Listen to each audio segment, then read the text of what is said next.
Okay, I think now it's working. Can somebody just wait? Share the link. Oh wait, I can do it myself, right? Sure. Share the link. Okay, it's working. Great.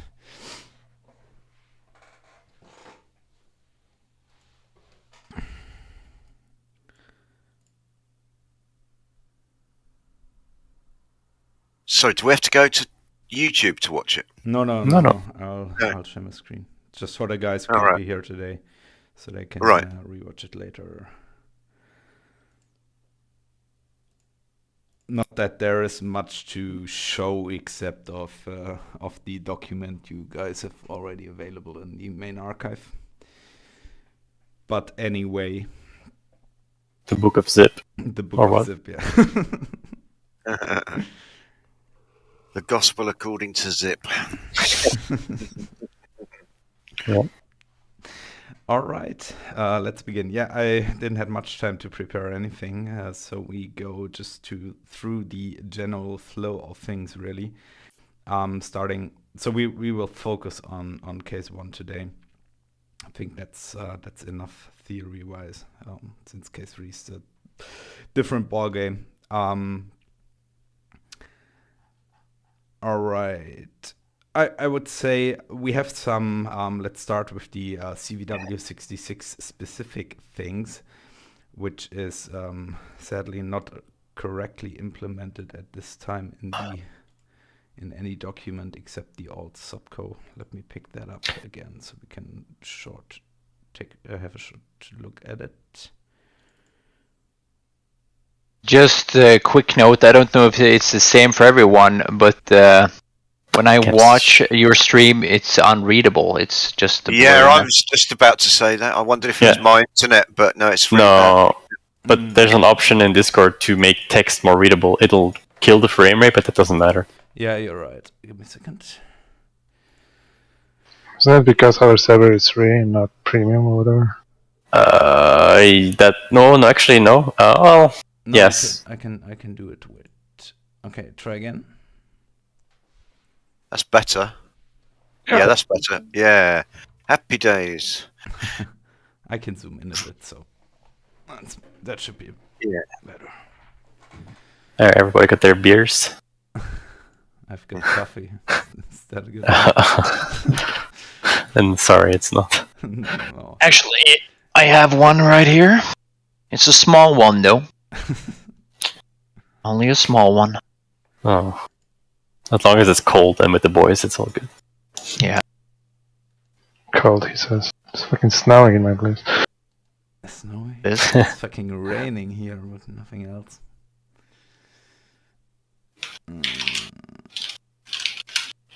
Where's that shitty thing gone? Red-Eye, do you know where the old subco is gone in the archive? I can't find it. No idea. I haven't seen. I might I actually haven't- have it. I should have. Oh, the subco? No, I actually have the regular sub. I mean, I should have it. I wrote it, so. Right, there we go. I hope it's the latest. So first of all, what is not in the NZIPS document is the spawning areas of the carrier, of the DCS supercarrier. So you see, there is a slight problem from time to time with the Tomcats needing more space than the Hornets. Like you can see here, there's only 3 Tomcats able to spawn here, but way more Hornets. Same in the rear of the carrier and on this elevator. So it might happen in a mission that we have spawning in the Tomcats first or the Hornets, depends. They taxi off their parking positions, and then we have the second wave of aircraft spawning. Just keep that in mind. So normally when we do missions, we have a spawning order which will be announced before the mission start. Just keep that in mind, that it can and will happen. Sadly, a limitation of the supercarrier. That's the first important thing. We had these announcements that we made on the tower frequency before, but I think we can happily scratch that. But I have to talk about that with Zip if we implement keep it or not, because normally in real life there's no talking at all on the carrier deck, but we have this limitation with not having marshal guys waving us around the deck, right? So we have to make it work somehow. But in the last couple of missions where we didn't do the communications at all, it worked quite good actually, with just doing it with a good amount of common sense, to be honest. If we keep it, then it's basically announcement of your taxi. Let me see where that is. It's the launch order. You see, with human ATC, we had these check-ins, and then the up and running, and then you get your taxi information from the controller, basically the same as on an airport.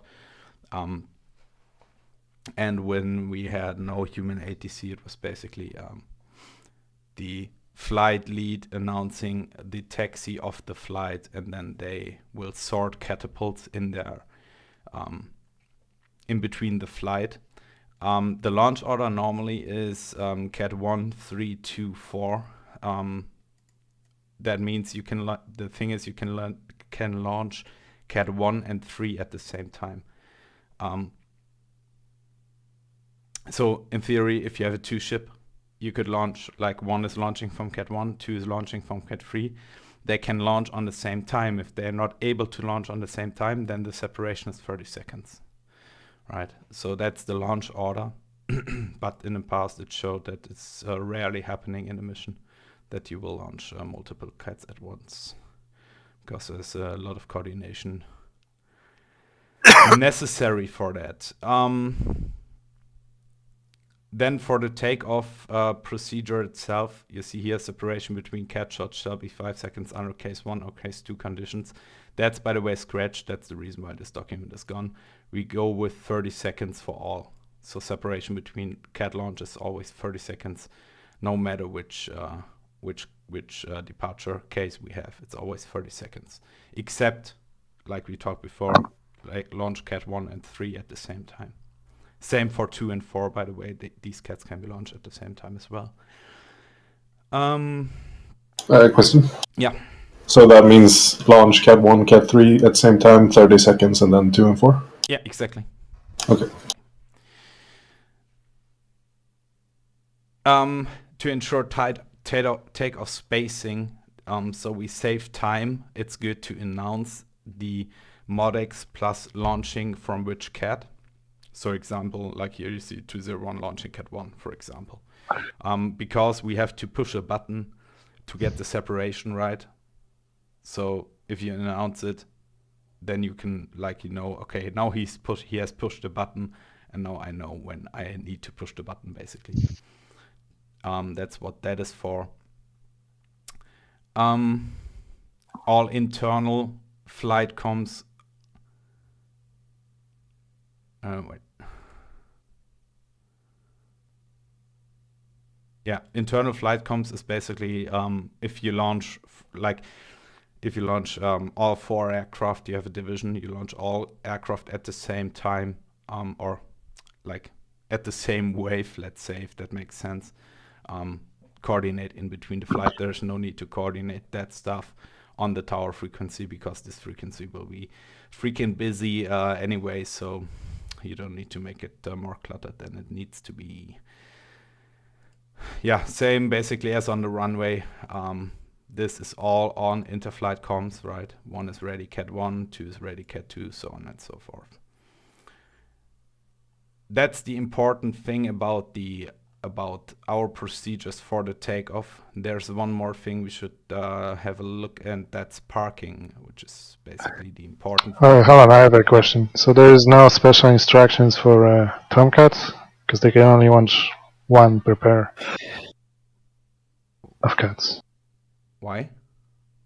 It's just super carrier thing. 1 and 2 and 3 and 4, there are 2 pairs of cats, and there's one Tomcat can only launch one at a time from one pair. And so when the Tomcat is hooking up, no one else can hook to the other cat. Okay, I didn't know about that. Yeah, it's since it's a year now, so It's a new feature. New, not new, but it's at but least 6 months. yeah, it wasn't that way when the Super Carrier came out. Then you were able to launch cats from 1 and 2, but it's not like that anymore. So you need to have, like Tao said. But we haven't written any specific rules for it, but we just need to keep it in mind. Okay, wait. Well, I think it would be faster if there is a 2 Super F-14s, then one go to first cat 1 and 2, and then second one to 3 and 4. Launch them at the same time. I think it would be much faster. Absolutely. Launch one aircraft from 1 and one from 2 at the same time? No. For second pair. I really don't understand what's the... Okay, there are 4 cats, right? Yeah. And there are 2 pairs. One pair is 1 and 2, and second pair is 3 and 4. Yeah. And the Tomcat takes 2 cats, one pair, 2 cats to launch. So when he goes on to cat 2, the cat 1 is unavailable to anyone. Hornet or F-14, they cannot hook up at all until F-14 takes off. Okay, yeah. Then I would say, yeah, what shall we do? I mean, then come up with some solution. Like, I don't know. As I said, if one Tomcat hooks up to cat 2, then the second one should hook up to cat 4. Yeah. Or 3. Second pair. Okay. Do we need to write that down, or can you manage that? I think we should be able to manage that. I think. Just keep that in mind. Like for F-18s, like if they behind cat 1 and the cat 2 is Tomcats, then F-18 don't try to fix it by turning around because the ground crew is not responding to them. So it's because of the Tomcat, not because Super Carrier is bugged or anything. Okay. Yep. Copy. Got it. Yeah, Reda, maybe we should just write a note about that, so everybody's aware of that. Yeah, there's a couple of other things as well that we should talk about in admin, just in terms of flows, but we can do that later. Yep. Copy. Then the probably most important thing is the parking procedures. So you see the Hornets basically come off the landing area, make a right turn basically at the beginning of the cat rail, and then turning around with the first one parking directly behind the JBD, and then every other goes just besides him, and then the last one's coming in, if we should have that many, just go behind. Ignore the Tomcats in that picture. Tomcats actually go, like you see in the top picture, they go to the bow area, right? And then just park with nose towards the inside or outside, doesn't really matter. But yeah, just keep that in mind and park as you see it on these pictures, because otherwise there will be not enough room for every aircraft, while at the same time keeping the landing area clear. Right. So yeah, keep that in mind. That's obviously only for big missions, right? If we do CQ syllabus, for example, and you want to do a break between your cats and traps, then as a Tomcat, obviously you don't go to the bow area and block the catapults, because these are the only 2 in operation during CQ. You can go at the in front of the island as well and just park there for a couple of minutes. Shouldn't be an issue. All right. That's the special CVW 66 things we need to talk about. The rest is all basically as close to real life, and we will jump to the other document. Any questions about our procedures? I have a short comment, which some of the new guys might not be familiar with. When you're jumping into our server, even if you're by yourself, you need to be on simple radio and follow normal procedure basically. Yeah. because people might be jumping in and you won't notice, and basically there needs to be some awareness. So we had some interesting things happening in the traffic pattern because of it. So make sure that you're always available on comms if you join our server at any time. Didn't we agree on that everybody who jumps on the server needs to be in Discord? And if he's muted, that's all right, but he needs to be reachable some way or the other. Yeah, yeah. Because SRS, like we had that in the past, and then suddenly there's no way to reach anybody. But if you sit in Discord muted, you will hear it if somebody jumps in the channel. I was actually thinking yesterday about just creating a channel where you can just sit and be muted, like emergency guard channel, let's call it like that. You can just sit and be muted, and if there's something going on the server, for example, like Roch wants to do some testing, he can hop in there and give you a call and say, hey, can I restart the server in 5 minutes or something, right? So he doesn't need to go in the game, start SRS to be able to contact you, right? So be on Discord as well. That would be very nice. Yes, all right. Yeah, we don't go too much into the detail, so all that stuff is for you guys to read on your own. There in this document are a couple of things which are not implemented at the moment, but they will come at a later time. For example, just seeing here the whiteboard, that's not implemented at this time. So let's see. Taxi guidance. I mean, it's as well, if you want to keep it as close to real life as possible. It's not that important in DCS, but on the flight deck, the max RPM is 75%, and all turns shall be made with power at idle, right? And you always keep your heads outside all the times. That is very important for DCS. The first 2 points, not so much, because we don't have to worry about pushing anybody from the flight deck who's standing behind the aircraft. But there might, and there were, like it happened in the past, there were incidents, let's say, where somebody wasn't watching what's going around him, and suddenly there were 2 aircraft exploding on the deck. That can be particularly annoying, since let's say the supercarrier and the aircraft's damage models are not as good, and you can have holes in the deck and stuff like that. It's not fun if you have to restart the mission because of such a thing. So keep the eyes outside, that's important. I mean, I also add that use the wheel chucks sometimes, because I saw some F-18s falling out of the plane when the ship was turning or something. Oh yeah, good point. Wheel chucks. When you park on the deck and you are away, like you want to do things for a couple of minutes, just put on the wheel chucks. There was a strange behavior in the past that aircraft were sliding on the deck when the carrier was turning, stuff like that. So just put on the wheel chucks. So then you're fixed to the ground. Nothing will happen. Okay, I think we start. The first thing we need to clarify is a cyclic ops. Let me see if I can find the chapter really quick. Does somebody know, except of the old guys in here, but some of the newer guys, you guys know what cyclic ops are? Like what it means? Isn't that when you're on deployment?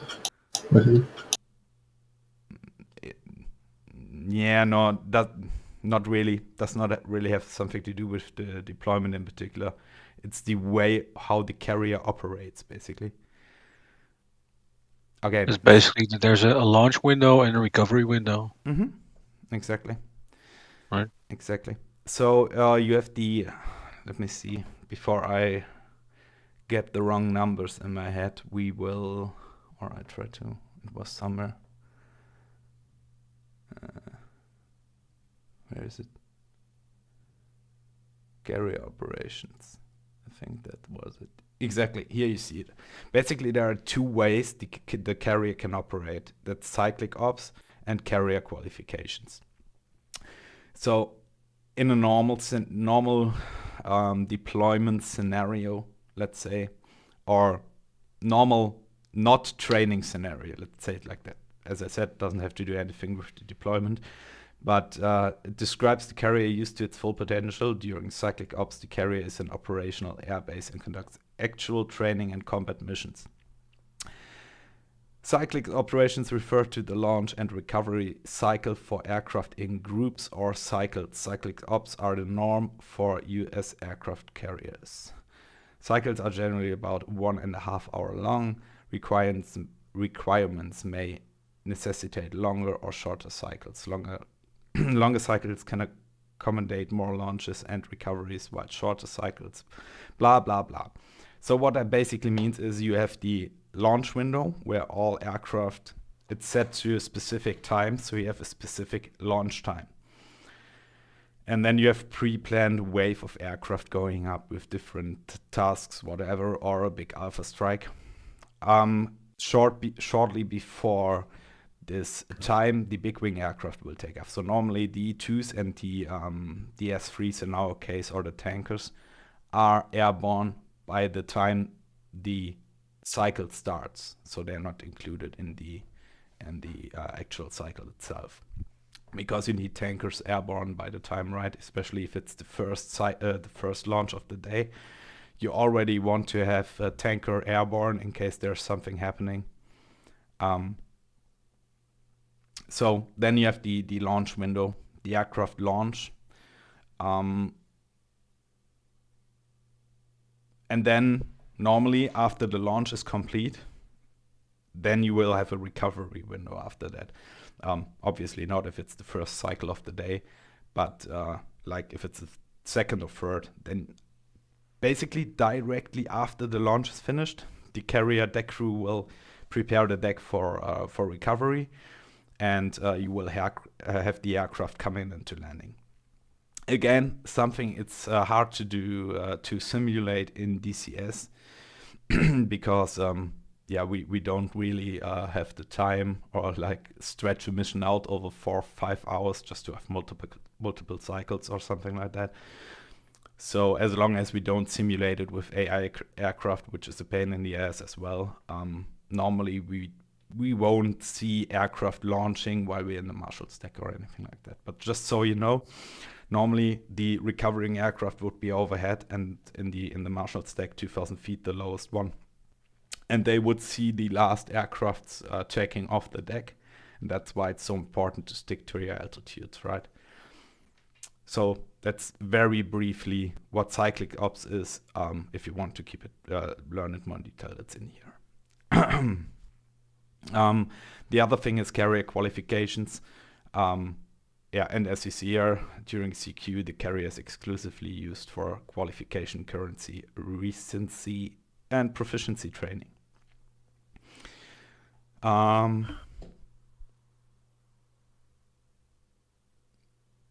Here are the numbers, which normally in real life every pilot has to do. Like if you have the initial CQ in your fleet aircraft, in our case that would be the Hornet or the Tomcat, you would do 10 arrested landings and 8 night landings. We changed that a bit and what we probably do, but again, since we are redoing the CQ syllabus a bit here with the new document and stuff, maybe it will be changed, but for now it sticks that we do 4 bolters and 1 trap. So on this CQ night, you will fly 4 passes with the hook up, just fly your passes, and then for the 5th one, you come around with hook down. But normally that's announced by the LSO. So you will say hook down pass. Next one is your hook down pass or something like that. And for night, just for time reasons, I think in the past, correct me if I'm wrong, but we did 1 trap only, I think, for night. Right, yeah. That's just for us to save time, because if we need to do like 10 arrested landings, everybody, that takes a lot of time, right? Even though last time we did an arrested landing, a bolter and then an arrested in the night, case 3. Yeah, correct. Oh yeah, right. To train the go around procedures, right? Yeah, right. All right. Yeah, but that's totally up to the guy doing the training. So it's up to the LSO really if what he wants to do. So be prepared to do anything, basically, right? Be prepared to do cats and traps, which means you're trapping with the hook down every time. So trapping, hook up, taxi to cat 1, shut off again, so on and so forth, right? Or do the bolter trap thing. Shouldn't really matter which one you do. The only difference is that you like get a cat shot every time after your trap.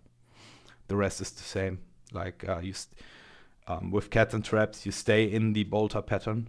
So you launch off the cat, you don't raise the gear. You just launch off the cat, climb to 600 feet, turn downwind, and then back to landing. Right. So that's the thing in CQ. One thing in Can I yeah. can I just make a comment? Yeah. And in terms of the CQ as well, the main point is not kind of to nitpick, every what wire you get and all that stuff. The point with the CQ is basically to show that you understand the flow and that you fly as directed at the speeds and altitudes you should be at. And basically show that you are safe and stable around the boat. And when people don't know what's going on there, if someone fucks up and starts flying where they shouldn't fly, it can have a severe domino effect. So the whole point of CQ is not to verify that you're the best guy to land in the Navy. It's about basically showing that you get the idea and that you can execute the idea safely. Yeah, exactly. It's not as strict as in the real world, let's say.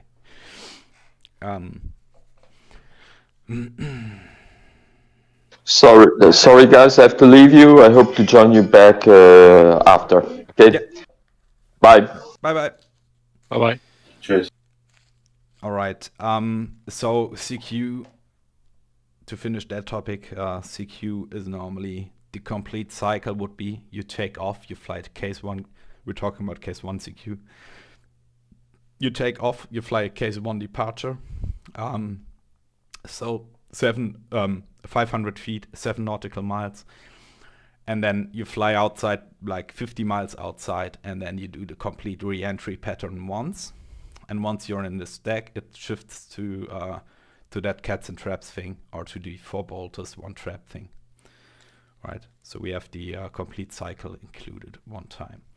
Another thing is during CQ, there is a lot more communications going on around the boat than compared to real life.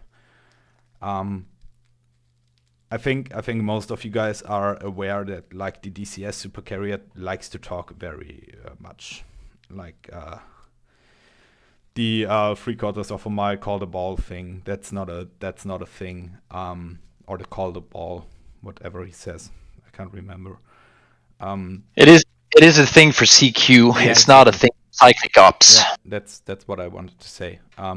Right? That's not a thing in cyclic ops. In cyclic ops, you won't hear any talking except of the initial check-in with Marshall. Right? The initial check-in where you get the BRC, you get the altimeter, stuff like that. That's all you got. The rest is complete zip lip, all done visually. Even the ball flying? There's no communications during the ball flying.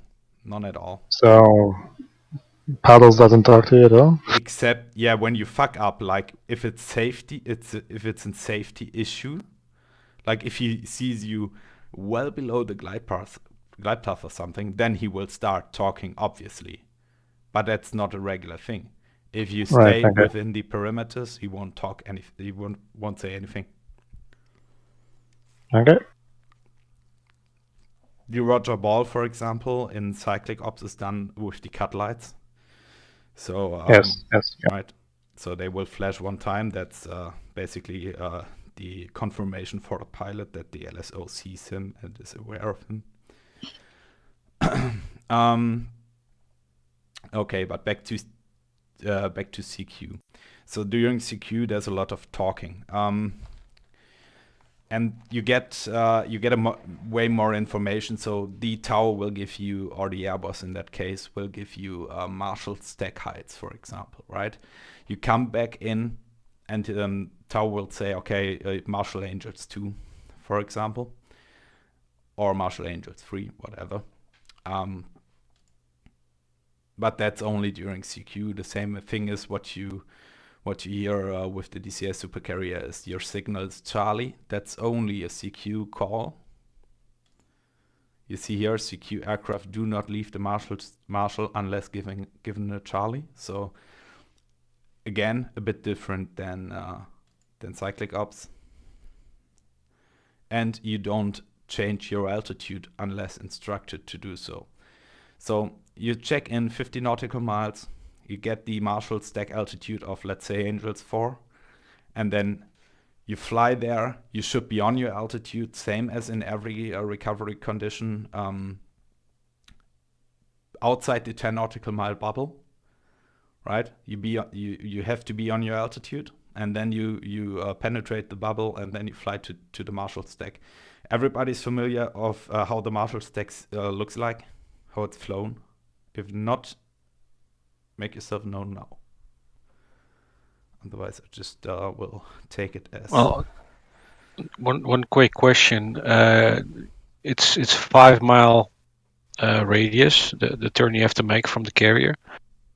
Something else. Okay. Yeah, that's something else. But we'll get to that. Cool. What? The 5 knot is something else? Yeah, when you're on your Marshall height and you're flying and waiting for Charlie time. Yeah, but I asked if everybody knows what the Marshall stack looks like. So just so I'm not talking about stuff you don't know about. That's why I asked. You should probably go over it then. Okay, so Do the it, Marshall. yeah. Okay, we can just go over it. So the Marshall stack is flown on the ship's Tarkan. And it has, the radius is 2.5 miles, right? And the diameter is 5 miles. So you fly on BRC coming in from behind the ship. That's position. Wait, there should be a picture somewhere around here. Somewhere in that document. Don't ask me where, but it should be here. I would guess it's case 1 recovery. Yeah, it should be. If you have the carrier cards also on there, I think. That's true. I could send it to you real quick, but I think you missed it already. It's already spin pattern here. or I sent you one quick. You Yeah, want to I'm in the archive. I'm fine. diving in the archive. Here we go. Here we There it go. is. That's the stack, right? There you see the boat. That's position 1. So you fly when you enter the stack, and what I was talking about is you come inside the 10 nautical mile bubble. So from whatever direction you come, around the ship is a 10 nautical mile bubble. That's the distance from the boat where you have to be on your assigned stack altitude. In CQ, you will get it assigned from the tower. During cyclic ops, it's pre-briefed. So normally every squadron has its own stack altitude. That's how it's in real life. For us, it can be a bit different since we are flying with more aircraft per squadron than in real life. So you are on your altitude, and then you penetrate the 10 nautical mile bubble. You give the CU call to the boat, and then you fly on the BRC, or reciprocal to the BRC is also possible, or 90-degree offset. Right? So you come in, if you fly on BRC, you come in, and then you're in position 1. That is where the Marshall stack starts for you, basically. So you just fly 250 knots. It's a rule of thumb, 250 knots. In real life, it's normally a bit different because you want to fly max conserve, right? Which is not always exactly 250 knots. You will calculate it on your angle of attack in the Hornet, and I think it's 4.7 is the max conserve angle of attack for the Hornet. So speed will obviously be different depending on your drag. 250 knots, 30 degrees and angle of bang.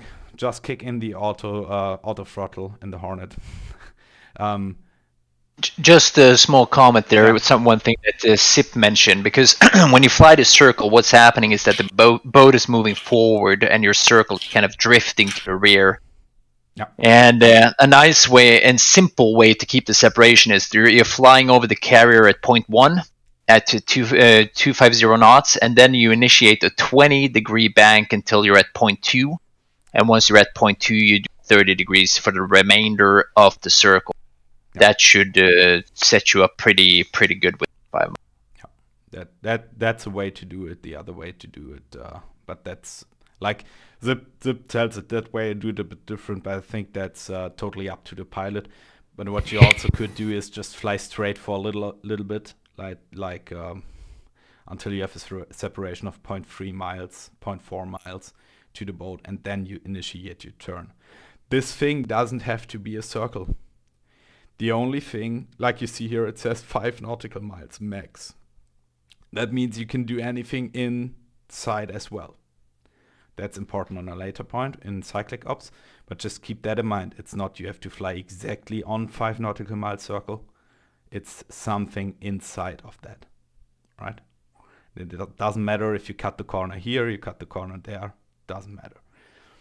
Right, and then you just fly your circles in CQ until the tower gives you the LSO. No, it's the Airbus, I think, right? Yeah, the Airbus gives you the call to either, if you're at Angels 4, that was our example, right? We are on the Marshall stack at Angels 4. We're flying there for 10 minutes until suddenly the Airbus says 200 descend Angels 3, and then you descend to Angels 3. Then you have to keep in mind, you see here, descent area, climb area, right? So if he says descend Angels 3 and you're at position 2, you wait until you hit position 3 and then you start the descent. If you have to climb, then it's vice versa. Exactly, and then you will descend probably to Angels 2 or maybe not, depends if, what the Airbus says. But at some point he will say 200, your signal is Charlie. And that means you're then about to commence for the pattern, right? So you start the commencing at position 3. And you give the call 200 commencing. You fly, and that's all done by feeling, really. There's not really a number or numbers to it. Like you fly 30 degrees offset until you hit a DME of 10 nautical miles, then you start a 30-degree bank. That's not the case. That's not how it's done in real life. It's done by feeling, by visual references. The only thing you should do is stay inside the 5 miles to the boat, right? If you go for the commencing. So you fly the 30 degrees. I would, good advice here is don't accelerate to the 350 knots you need for the brake. Stay at 250. Then you'd fly your turn, come on to the BRC. You should be on BRC before hitting 3 nautical miles, which is the initial. You see here, 3 nautical miles initial. On BRC, 800 feet, 350 knots. To make that turn and not have to pull G's like crazy, the good advice is to fly slow, 250 knots, complete that turn, come onto the BRC, and then accelerate, right? You will be pretty light at that point, so acceleration should not be the problem.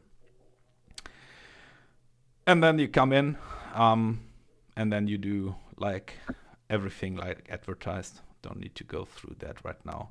Only important thing here is up to 4 nautical miles. That's extremely important if you fly in a division. You have to keep in mind, the flight lead especially has to keep in mind to not brake too late. Like it's easier for some guys to fly straight, have a separation of, let's say, a mile or 1.5 miles in front of the boat, then do the brake, which gives you a nice long downwind, right? that does not work if you fly in a division. In the division, the flight lead needs to brake right above the boat. Otherwise, Dash 4 won't be able to brake before 4 nautical miles. Just keep that in mind. If you ever fly as a flight lead to the boat with 3 wingmen. What else is important? Obviously, do you guys know how to... I don't want to hold a monologue here, so can somebody tell me how to ensure the right interval between aircraft? So let's say you're coming in as a singleton in CQ, and there are 2 aircraft in the pattern already. You know how to ensure the interval? Maybe some of the new guys. If it's wrong, no worries, right? Just we need some interaction going on here. Isn't it at your 7 o'clock? Roughly. You wait till... Yeah. Yeah. Roughly. Yeah. Yeah. Somebody else knows a good reference. Or the end of the missile pylon, sort of thing. Yeah, that's When it goes behind your tail, yeah, behind the tail is a bit too stabilizers. Yeah, that's a bit too far actually. The missile thing is good actually. Like the I only know the reference good for the Hornet, so if for the Tomcat they are different. Either you say 45 degrees behind you, does work if you can estimate that, or you say in the Hornet you say behind your missile rail on the wingtip, like if the aircraft is behind that when you look over your shoulder, that's about the right interval. Yeah, exactly. So give me a second.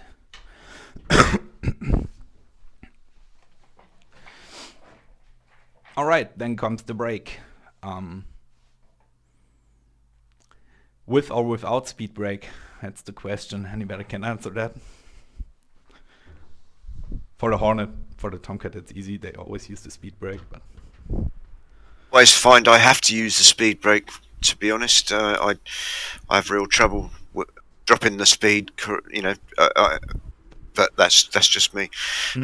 Unless I'm doing something wrong. Yeah, I find if I do a continuous just above 2.2 Gs, I don't need the speed brake turn. But do you get your distance then right? Your beam distance? Yes, when I do it when I did it you can do the 1% of speed in the Gs, and then I found I had to use the speed brake. But if I just keep it on. Yeah. Right. Okay. The correct answer is there is no correct answer. Do it as you see fit. But be prepared if you use the speed brake to be the guy who gets a bit of bantering going on for using the speed brake. No, just kidding. It depends really. It depends a bit. If you have a good drag, like if you're landing with drop tanks on, it's quite easy to get the speed down. If you're flying slick, it's a bit more different, but even then it's manageable. The trick really is to do not pull too many Gs in the beginning of the turn. So you fly a low G turn, and then in the end, when you see, okay, I'm about hitting my beam distance, then you just put in a lot of angle of attack, which slows you down quite fast. So that's a way of making it work. Speaking about a beam distance, anybody has an idea what the correct beam distance is? 1.2 is just about bang on. 1.2, okay. Anybody else? I'm going to go ahead and say 1 to 1.5 as is stated by the chart in my face right now. Exactly. There's no exact number. There are recommendations for different aircraft types. And if I remember correctly, for big wing aircraft, for example, E2s, they have it's a bit further, I think. But it really depends on you as a pilot, because every pilot flies the turn a bit different. Like it depends on if you snap your turn, like the base turn, if you snap it, if you do it slowly, it depends a bit. So you have to figure out your distance, basically, the distance that works for you. That's a good point, actually, to figure it out. For the Tomcat, anything, speaking for myself here, anything inside 1.2 is pretty uncomfortable. So 1.2 to 1.5 is comfortable for me, at least, in the Tomcat. Can't speak for it in that sense, but at the 1 mile, it's going to be, I think that's too tight. But like you said, it has to be the aircraft and aircraft size as well. No, I would just recommend, when you hop on the training server the next time, try it a bit. And the thing is, you notice quite easily if you have to make it further or nearer by the outcome of your turn. So what you see a lot of times, a lot of especially DCS pilots do, if you look through a couple of YouTube videos, they like to, if they, like, let's say they coming in the beam position, they start their turn and then they overshooting the center line, right? Next time what they do is they bank harder, right? So they, instead of 30 degrees, they do 35 degrees. Or vice versa. If they come in shallow, then they will like do only 25 degrees, something like that. That's not what you should do. If you see, okay, I'm overshooting, then next time you make your beam distance a bit closer. But you always stay to that 30 degrees angle of bank, because that's like a set number, right? You have the set beam distance for you, your set beam distance, that always works with a 30 degrees angle of bank.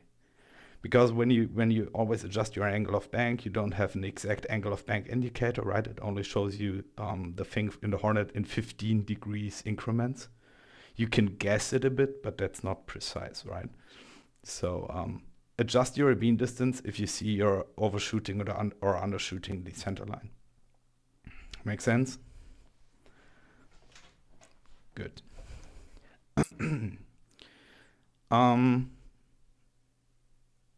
Yep. Then 180, 600 feet on speed, begin the approach turn, 30 degrees angle of bank. Then you have your descent parameters, or descent rate, that's the word. Your descent rate, like for the first 35 degrees, it should be between 100 and 200 feet per minute. After the 90 degrees, it's 300 to 400 feet per minute. And then on the last, like basically when you're crossing the wake, let's say when you're crossing the wake, you descend 100 feet per minute more, like 400 to 500 feet per minute. And then you go into the groove. There are any questions about that?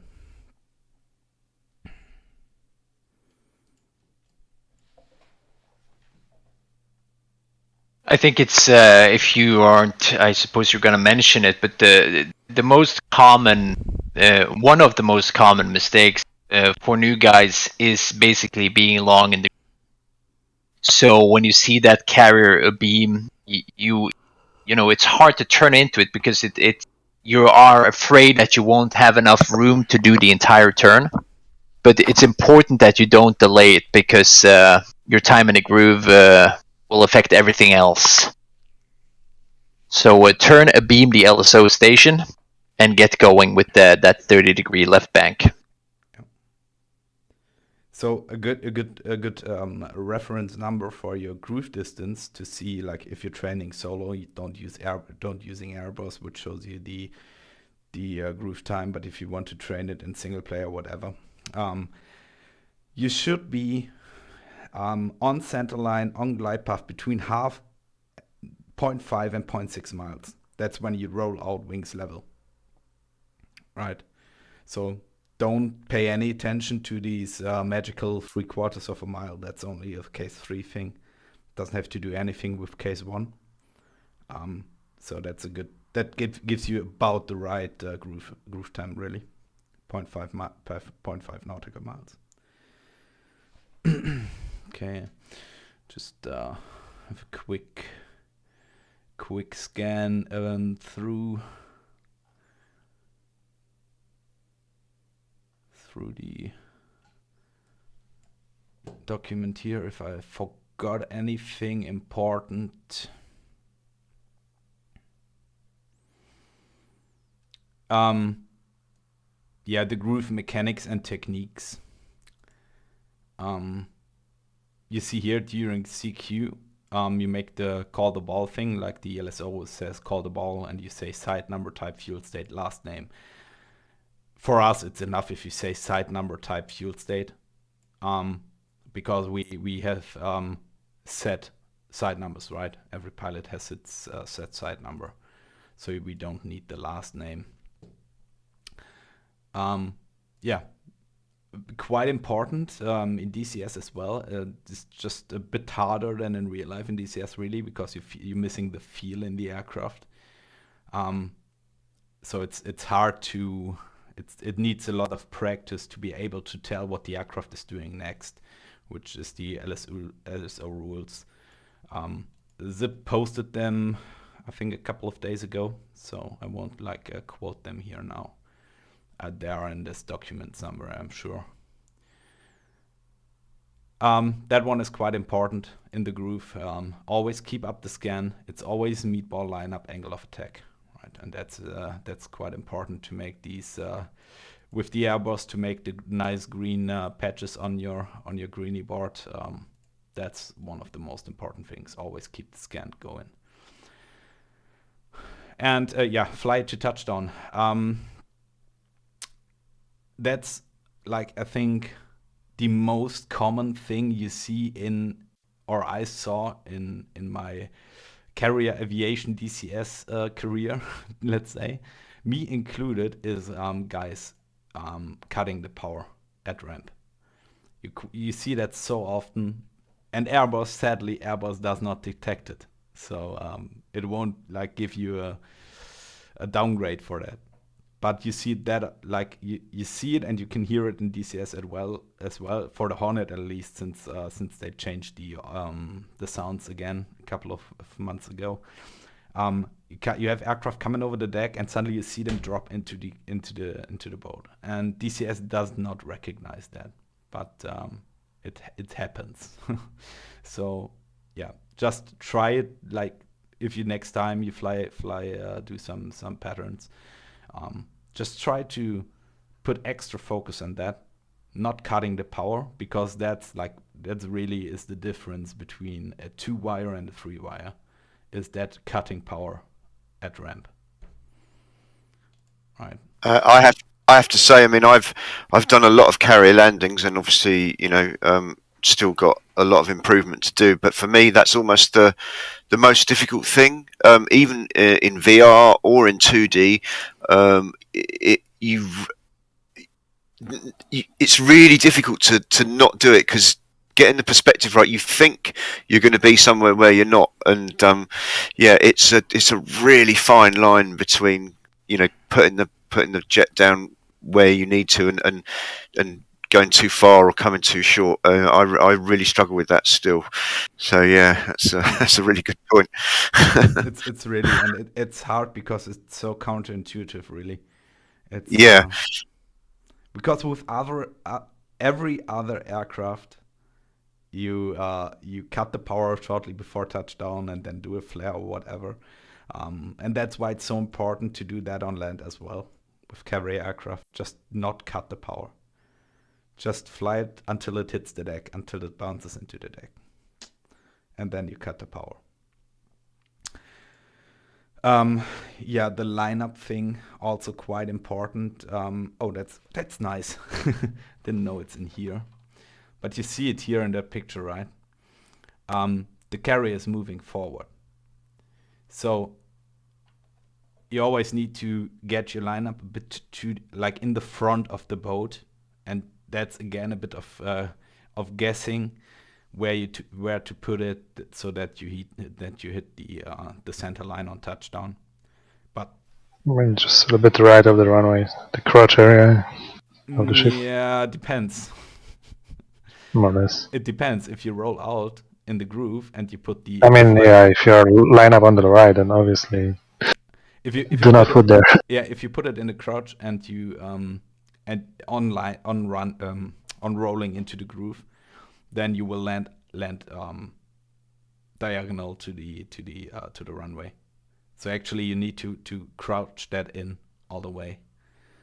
You start like almost like you see it on that picture. It's almost in front of the boat a bit here on that end, like on the island, let's say, and then you walk it in when you come closer, and that will give you a nice aligned landing on the center line, really.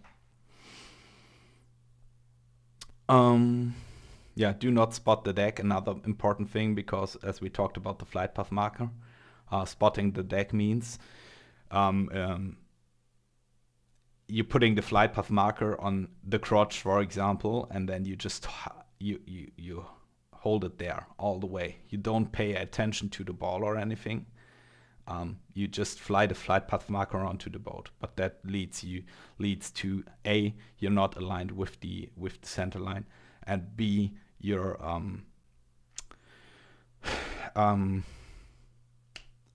you have to either intercept the glide path, so you get that free wire, or get the good nice landing touchdown in the wires very shortly before your touchdown, actually, which is quite hard. So just follow do not spot the deck. That's the easiest. Do not spot the deck, follow the ball, fly the ball. Yeah, and never accept the low ball. So what you actually want to do is always fly a high ball. The most important thing about ball flying is you want to fly it, you want to control the ball and not react to the ball, right? So let's say you come in, you've done everything right until you come into the groove. You see a nice centered ball. So what would you do? Anybody has an idea? If you see a nice centered ball, what would you do with that? Pick up a little bit. Yeah, I'll try to push it up a bit. Okay, so Zip already has told you. Yeah, exactly. Work that ball, right? Make the ball do what you want him to do, and not vice versa. Right? So push it up a bit, and then you can work it down a bit, and then you push it up a bit, and then like control it, right? And Yeah, and 514s, you need to land high. Because otherwise it's gonna be second wire if you land it right on the ball, unfortunately. yeah, hopefully they will change that in the future. But they already announced, but who knows how long that takes, that we can set the hook to ramp distance and hook to eye distance, stuff like that. Just out of interest, can I ask you guys, who uses the actual ball that's modelled on the boat rather than the overlay? I can't use it in VR. I don't think I can see it properly. I used it before the overlay was there, but I always had to zoom in quite a bit. And since the overlay is there, it's just way easier, because you can stay zoomed out, keep everything inside. Yeah.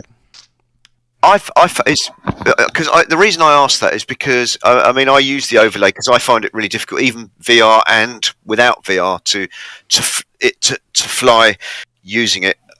And obviously with the overlay it's good, but what I find is that just before you get to the ramp, basically you'd kind of lose the overlay. The ball goes off the bottom of the overlay. I find it really difficult to fly from the ramp down to touchdown point using the ball. Why? Because it seems to disappear off the bottom of the overlay. Yeah, then you're too low. Then you're Right. too low. You mean at the very end dump or what? Yes, yeah, at the end, yeah. I mean, you lose sight of the ball before you hit the wires. That's Yeah, exactly, yeah, yeah. Because the ball is going in the overlay is going all the way down, and or what? Or because the overlay like is going the- away. But no, the, Yeah, well, I just, I just kind of basically, from the ramp onwards, I find it really, it's almost impossible to sort of to follow it. It's a lot of the time I don't. It's off the bottom. Yeah, then it's a case of you being too low actually. If it disappears to the bottom of, like in theory, and it works. I mean, not that it works for me every time, but I had this passes where it worked quite nicely. In theory, you fly the ball all the way to touchdown, so it stays in. If you've done everything correct, it stays in the middle until you hit the aircraft, hit the deck, and catch the wire. If it disappears to the bottom, that's the case. What I mentioned earlier is cutting power. Just not that you do it on purpose, but it's just it's yeah. Yeah, yeah.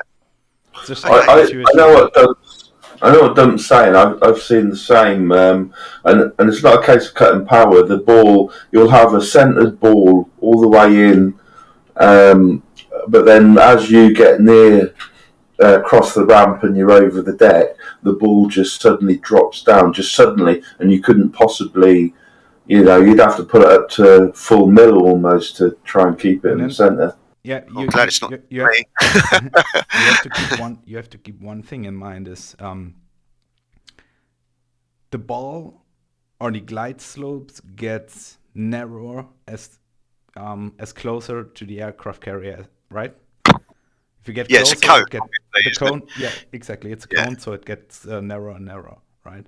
Yeah. So that means, like, if you are at ramp, like the slightest change in descent rate will have it go either up or down.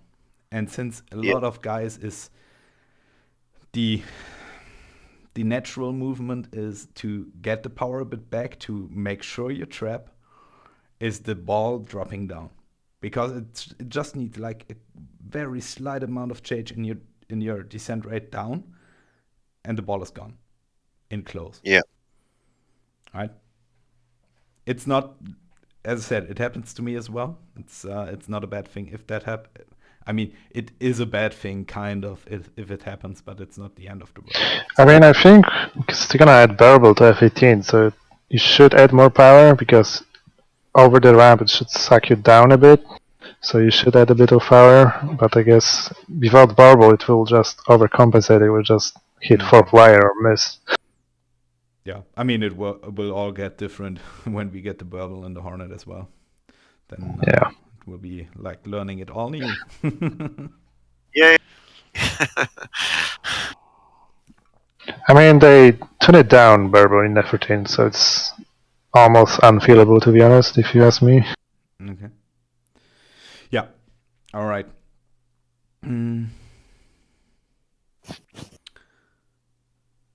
All right. Any questions in regards to the CQ, how that works? So, like we talked about it, like when you come into the Marshall stack, you get your descent rate, descent orders from the tower, and he tells you you get your signal Charlie, stuff like that. Any questions? Okay. Again, if you want to reread it, you find it in here. There's a whole chapter about the carrier qualifications. So, yeah, just do yourself a favor before the qual, reread it. All right, so then we come to the recovery of cyclic ops. You do the check-in, that's the same in the CQ. You come in 50 nautical miles out of the boat. You do the check-in. With your low fuel state, you get the BRC, you get the altimeter setting, stuff like that.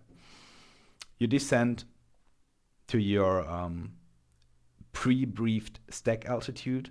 So how that works is in real life, every squadron normally there is only one flight per squadron per cycle, if that makes sense.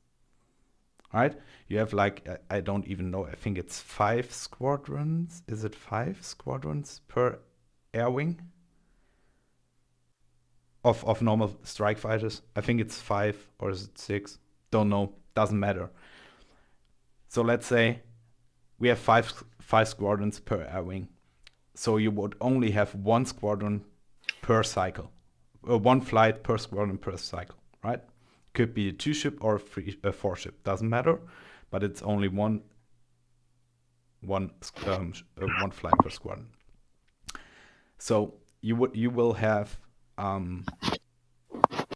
pre-assigned stack altitudes. That means, let's say, the Maulers are always on Angels 2, the Tridents are always on Angels 3, the Stingers are always on Angels 5, 4, so on and so forth, right? Makes sense? For us, that doesn't work, right? Because we have multiple flights per squadron per cycle. That's why we have pre-briefed stack altitudes.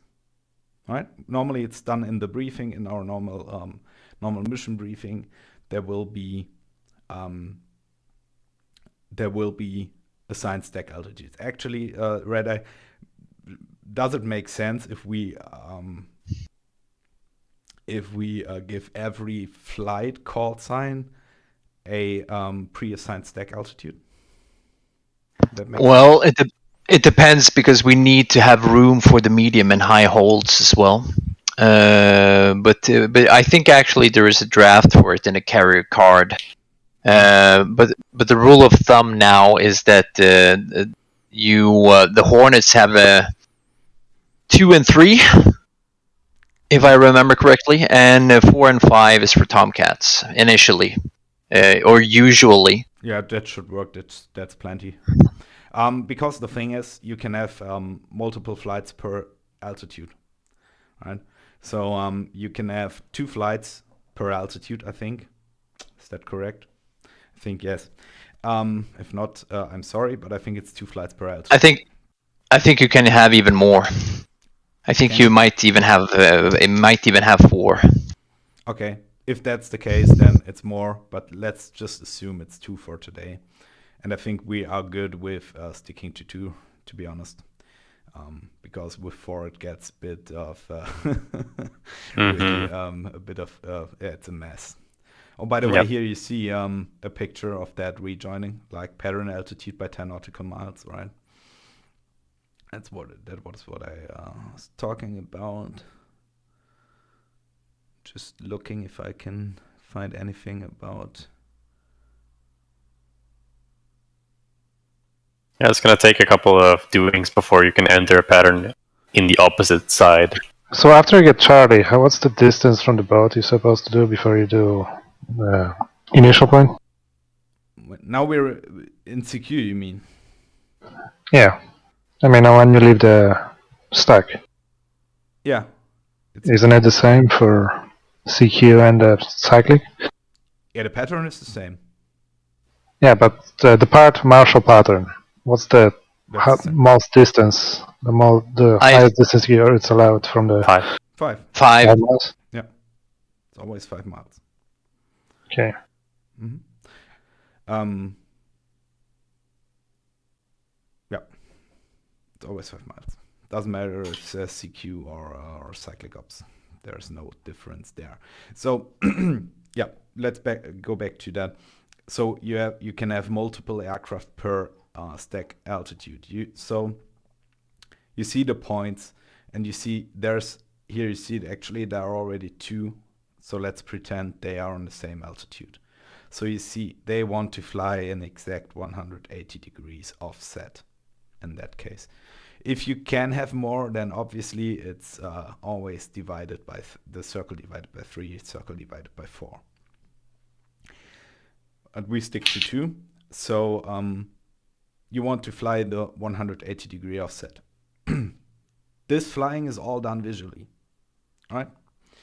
So if you come into the situation that you are the flight lead or you're a singleton, you come into the marshal stack and you have another flight there. Always keep visual on him and I don't know if that's a written rule. I don't think so.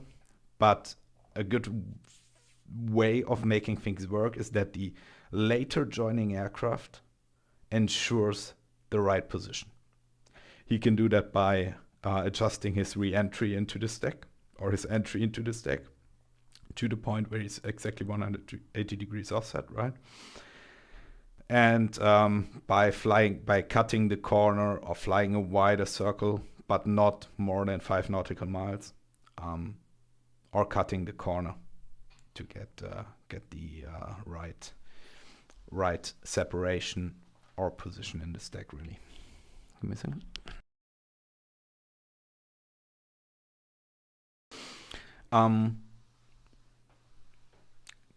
Questions to that? Really? Okay. One thing for the re-entry, if you rejoin at position 2 or position 3, actually position 1, position 3 are pretty easy, at least in the Hornet, because you can set your course line and then you see the deviation you have from the course line, right? So you can basically, if you come in from the front of the boat, you set the course line to the BRC, and then you see in the bottom right of your HSI, you see the separation you have from the course line, so you can pretty exact hit the 5 nautical miles and rejoin at position 3. Position 2, position 4 needs a bit more practice to be able to hit that point. But if in doubt, always you can always use the offset waypoint function for that.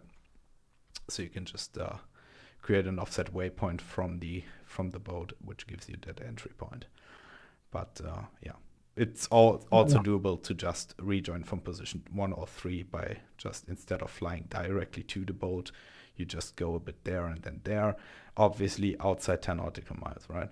And another thing to keep in mind is fuel, or the recovery time, right? Charlie time.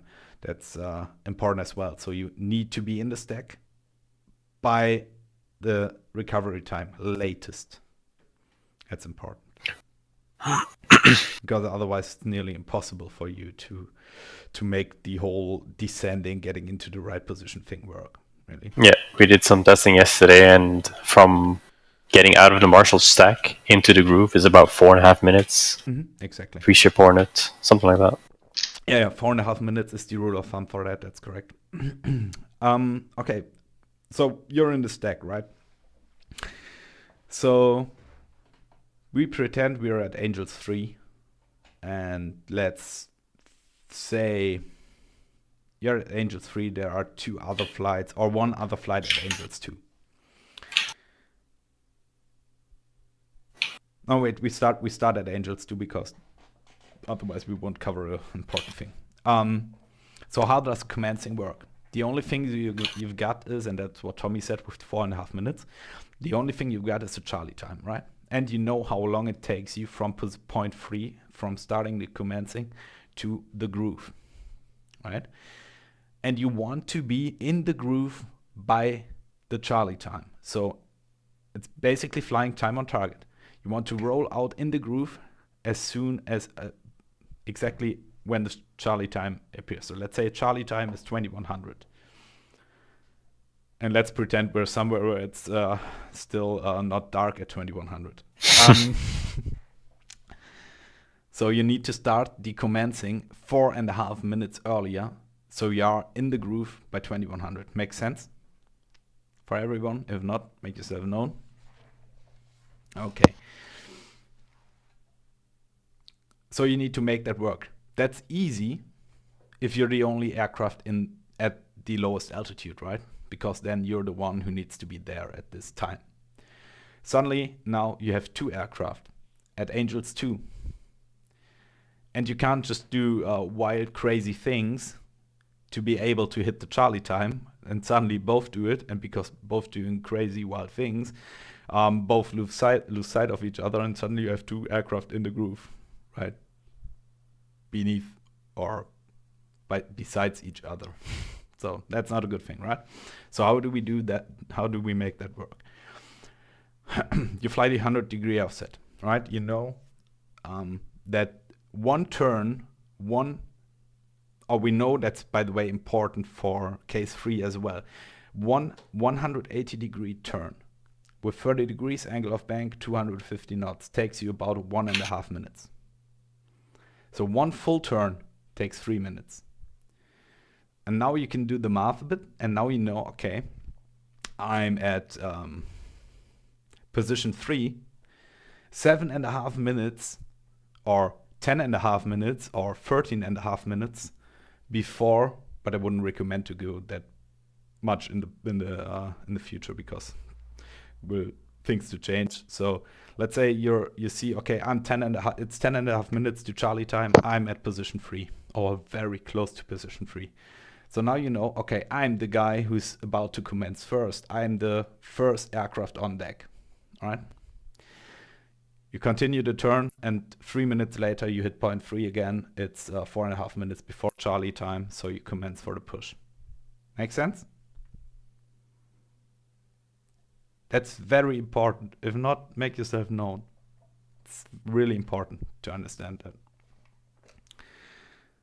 All that is done without any communications. From the point you've done the check-in until now, there is not one single word said over the radio. Not one. Okay. So you commence, and then the same is it's the same as in CQ. The only other thing that you can do is the shit-hot break. That's only reserved for the first aircraft, because there is no interval he have to worry about, right? So he can do whatever he wants to do. No, not whatever he wants to do, and it's not an official thing, let's say, but it's accepted as far as I know. But there is a section in that document. If you want to know something about it, you can read it there. It's not part of the official briefing, let's say. All right, and then the rest goes like then you have the second flight, flying one more circle, coming in there 3 minutes later. You have to pay a bit of attention, really. Like if there is only one ship that commences in front of you, you can commence earlier as well, right? The only thing you need to know is how many aircraft are in the pattern, because there's only 6 aircraft in the pattern allowed, right? If there are 6 aircraft in the pattern and you coming in for the break, you will get a spin pattern. So the Airbus will send you around, you have to fly all the way around and come in for the initial again. Okay, so, but we're saying, like, let's say there were 2 ships in front of us, all right? We have 45 second separation between the landings. That's the interval, let's say. That's how it should be. So that's what we calculate with. So you know, okay, 45 seconds between the aircraft, 2 ships in front of us. We were at Angels 2 as well, but we were not the one who commenced first. So you have 2 ships in front of you. That leaves a landing time of 1.5 minutes for both aircraft, right? Because of 45 seconds interval, and then your interval of the second aircraft is also 45 seconds, 1.5 minutes, right? So now it's really up to you how you make that work, because it's only one half circle. If you fly one complete circle, you're wasting 1.5 minutes, which is 2 aircraft of, like, the recovery cycle will go 1.5 minutes longer. That's not what you want to have happen, right? So you can do, like, make a fast fly, like breaking, cutting that circle, then cutting that circle, come back, so you're 1.5 minutes later there. Do it all, and in theory you should be in the groove 45 seconds after the second aircraft of the first flight. Okay.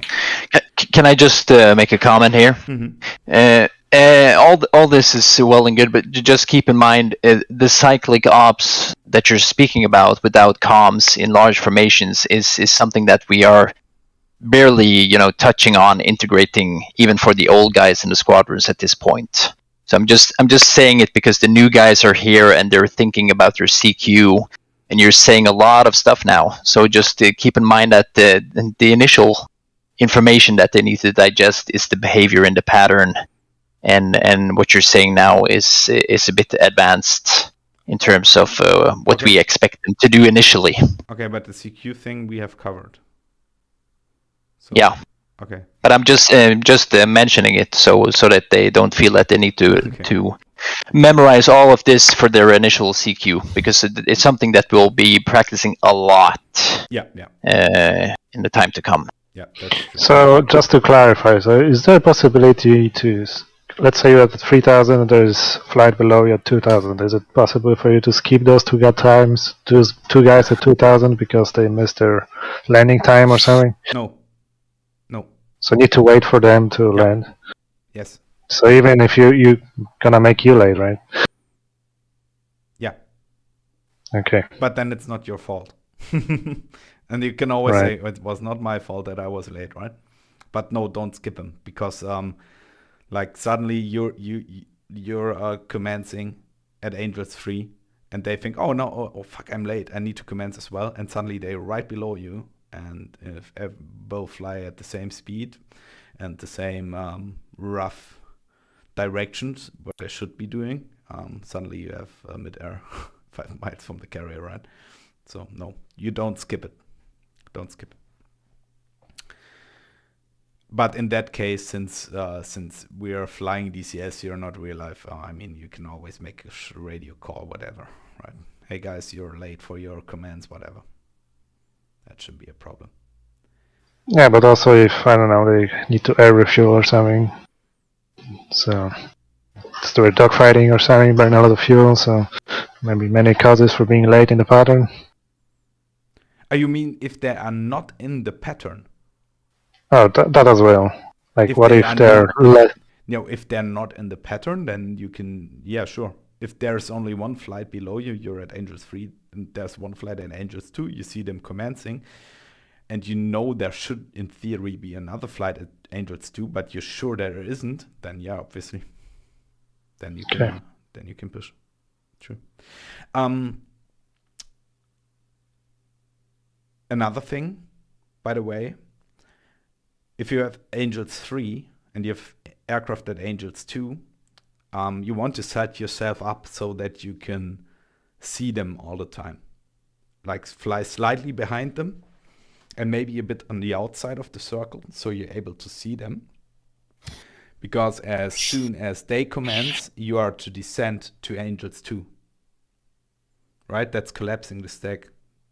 If any one of you ever heard that. So as soon as a flight at Angels 2 commences, Angels 3 collapses the stack, goes to Angels 2 and flies the Angels 2 pattern until it's their time to commence as well. Right? All right. Yeah, I think we leave it with the cyclic ops for that, with the recovery in cyclic ops, really, since there will be a lot of training involved in that, and I think Zip can explain that a bit better than me, so we leave it with that. So yeah, CQ, that's really it for CQ. I mean, it's done with a lot of communications, really.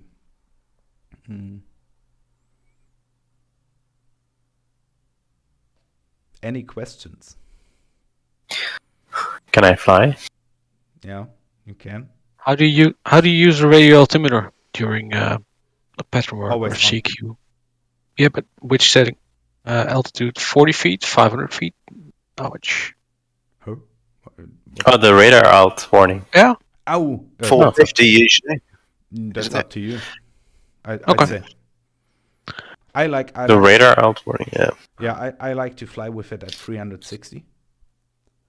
But if you want to fly it at 500 or 450, it's up to you. I never heard that there is any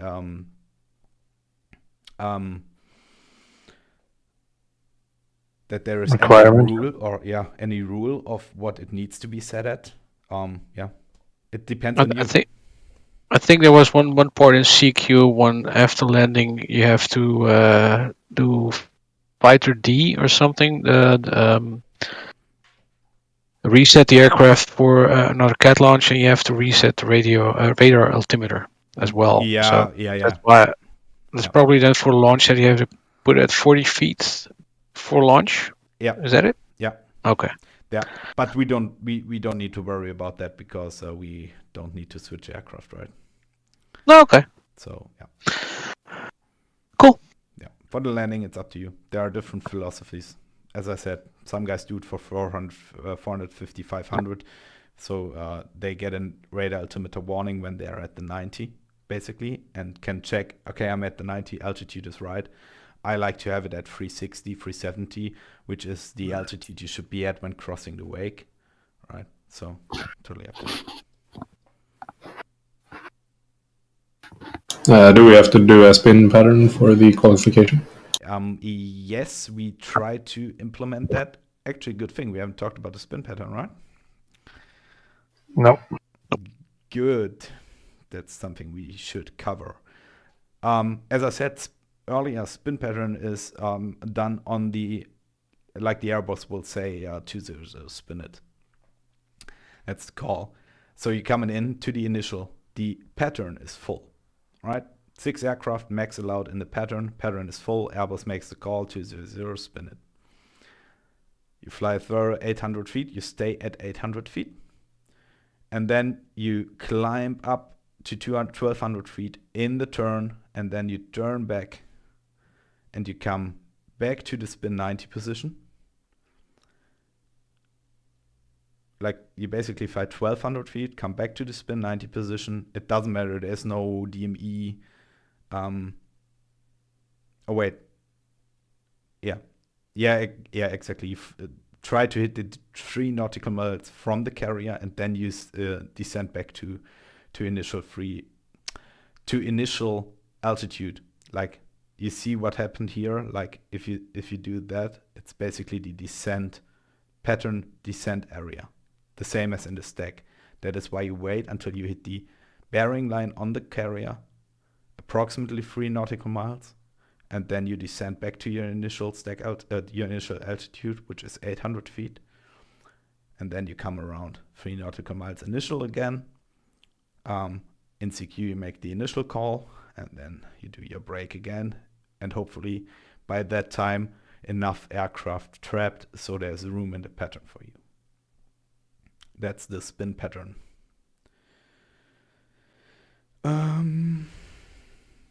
Let me see, is there anything that I forgot about that? What's written down here?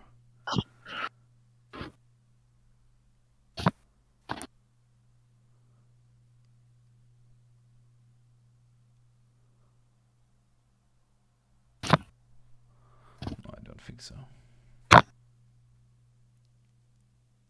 Oh yeah, one important thing though.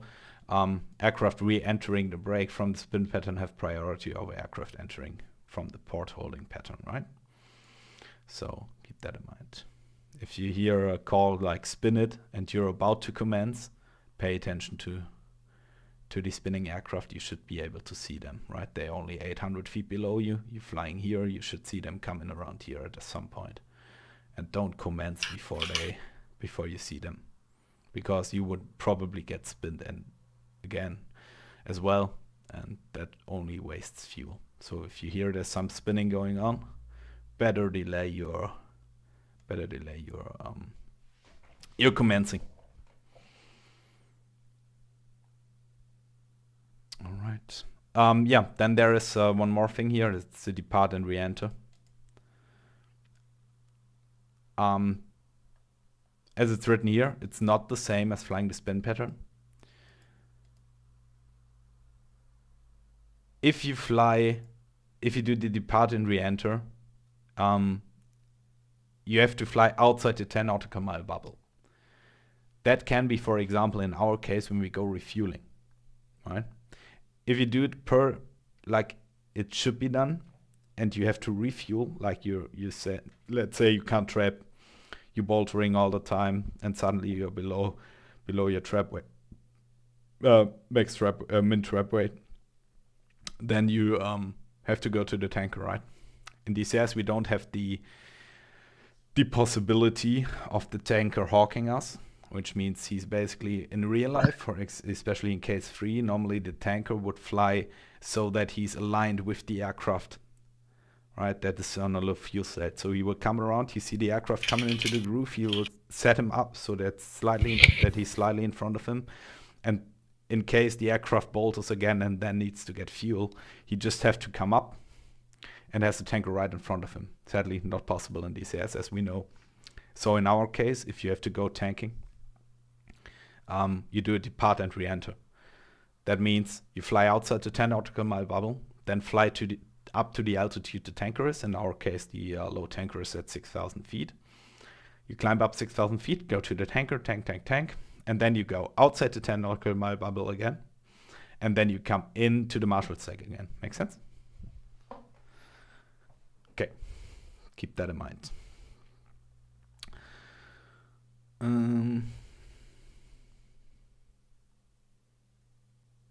Yeah, that's a good thing here.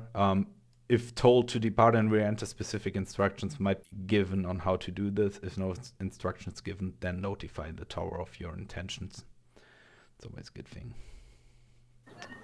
The other thing, Mav, in the examples, the second example, where if you haven't broke within 4 nautical miles, you depart and re-enter. Mm-hmm. Yeah, that's a good thing. As stated, if the flight lead does not break early enough, or what can happen as well, if you are just unlucky, and let's say there are 5 aircraft in the pattern, and you come in, and you're in let's say, the first aircraft of the row of aircraft is right in front of you, just bolted right in front of you. Suddenly there is not enough room because the second aircraft bolters as well, for example, and suddenly you're way past 4 nautical miles, right? And then you have to do a depart and re-enter again. Yeah, that's it. So again, any questions? When did we have the qualification days? Next week? Let me see. I think Rod set some up. I think the next one is Thursday for case 1. Thursday 16th. Yeah. Not this week. Next week, Thursday. Yeah. Or the week after next week, depends Yeah, on yeah. which country you are. Yeah. Basically, up until that time, as you can see, there's a lot of people dropping in and out of the server now that we have it running up. So use whatever opportunities you have to jump into the server and just practice your pattern work. Yeah. And it will help immensely for when the CQ comes. Yeah. Yeah. I hope I haven't forgotten. I hope I did not forget anything. But I probably will have. So yeah, just Also, will we have a manned ATC or for CQ, yes, mother? definitely. Yeah, cool. So what we can do now for those who want to, if it's not too late, but for those who want to, we can do a little flying. I can do LSO in that case, and we can practice all that CQ stuff if you want to. Yeah. Yeah. Yeah. Just sitting at that station back there and drinking coffee. You drink coffee at this time of day? Yes, sure. All right. I mean, I don't have to work tomorrow, so it's fine. Oh, I don't either. Nice. High five. Why? Because my boss said you're staying at home Friday and Monday because you have too many vacation days left. Okay.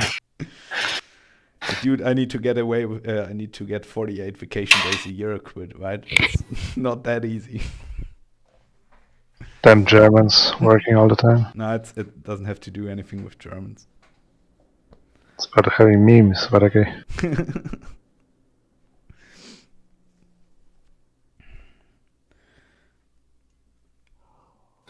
Okay, I'm going to head off then. I'm still not fit to fly. So thank you very much for your time, Mav, and see you soon. Yeah. Cheers, bro. See you. Yeah, I'm heading off as well, but thank you for the presentation. You're welcome. Yeah, thank you. Right. Nice one. I'm jumping into the server at least. I think Tommy at least as well. So Yeah. anyone who feels like it. I'm already feel free to there. I take- did overpass if you didn't notice. Wait. No. But cool. Cool stuff. Thanks for the presentation, Mav. Yep. Mhm. Good Yeah. review. Yeah, I'm Yeah, not sure thank if you. I've told everything correctly or anything. It was just not that I'm an expert at that by any means. Yeah, I think we'll be going over it again and again, no matter what. So I think you got at least all the information that they need for CQ, and that's the most important part. And in terms of working in the whole cyclic thing, that's going to be a process in itself. So Yeah, true. shouldn't be an issue. True. Yeah, and I mean, if in doubt, just read this document.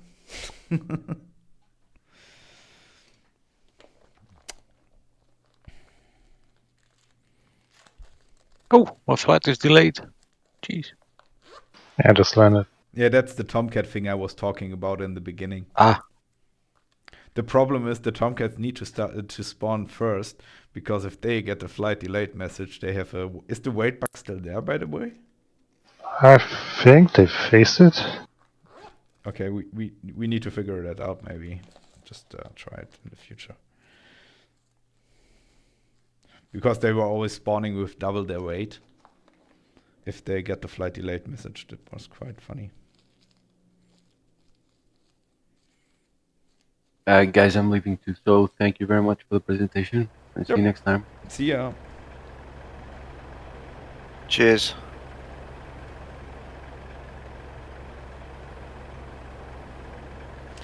Oh, yeah. I think what we didn't talk about was the departure for cyclic ops with the rejoin in the high hold and stuff like that, right? But yeah. Shouldn't be a problem.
Can somebody say the frequencies, please, for Tower and for Marshall? It's channel 60. Oh. Right, hold on.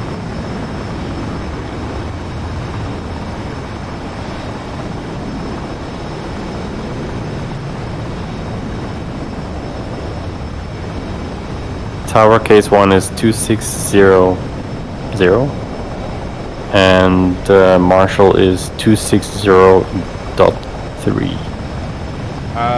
260 is for Tower and Marshall is 260.3. Yes.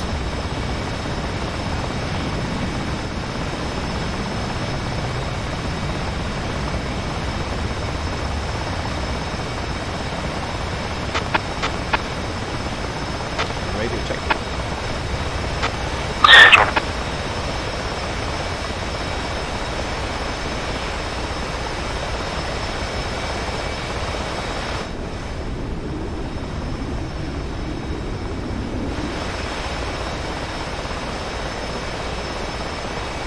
Yep. All right. So I will say nothing for departure-wise. So just start your aircraft up, guys. Taxi to the cats, ensure the confliction visually. Depart the carrier. Case 1 departure, 7 nautical miles, 500 feet. Don't forget the clearing turn in the beginning, 20 for 20, or 30 for 30. I think it was 20 for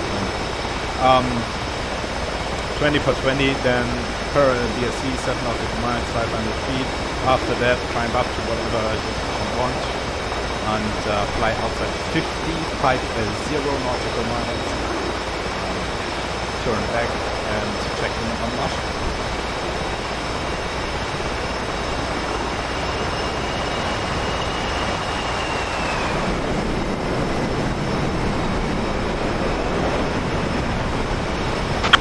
Red deck. 107 passing 7 miles, pushing Marshall. Who else is going to be doing Already here. as red? Yeah, Tomcats are very fast. Yeah.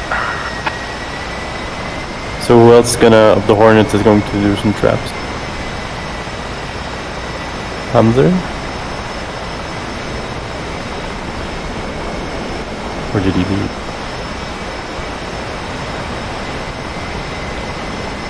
No, I'm here. Sorry, I was talking to myself apparently.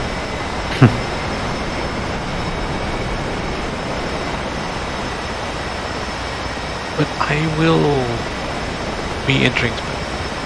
Okay, you want to do the full thing, or do you want to do it alone, or do you want to do it as a two-ship? I could also follow you, for instance. Ah, that's what you think. Yeah. Yeah, try to keep him. So what do you want to do? Me follow you, or you follow me? I think part of the CQ is that the candidate leads the other guy, or you can do it solo as well. You can do it all solo and just pretend I'm not there. Or I can just do it solo myself as well. It's up to you. The wingman just sits on the wing and Yeah, nothing basically. Just sit there, look good. Tau, do you want to hook up as a flight? Could be. if you want to be my wingman, I appreciate it. Yeah, let's switch to push Trident 7, Button 7. That's Copy, I'm launching now. Let's Are do you Ops airborne? 2 and mids 23. I'm and already Ops 2. 25 miles. So red, push Button 7. Cap. Actually no, it's Button 10 to be precise.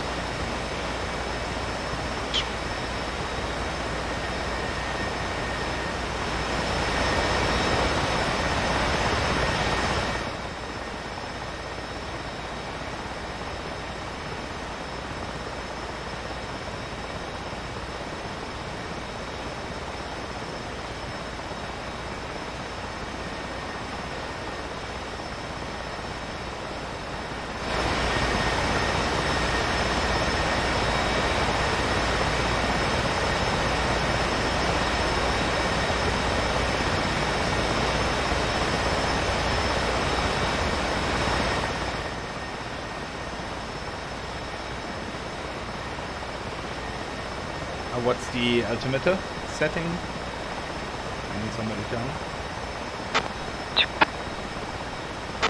2983, I believe. Yeah, 2983. Okay.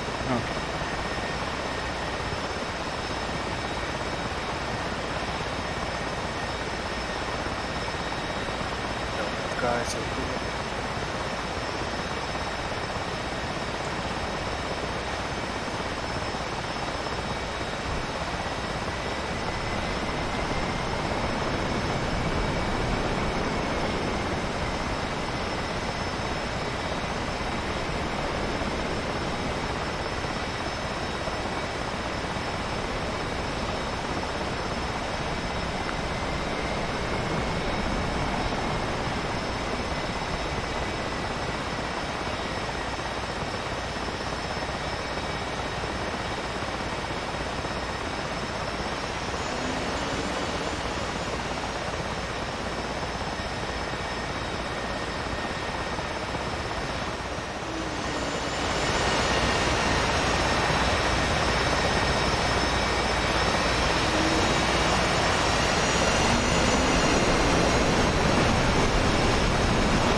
Oh, by the way, guys, during CQ, don't fly as a flight. Just come in as single ships for the practice purpose. It's not much reason to Monga as a single ship. Yeah, especially if we're only a fire aircraft. Okay.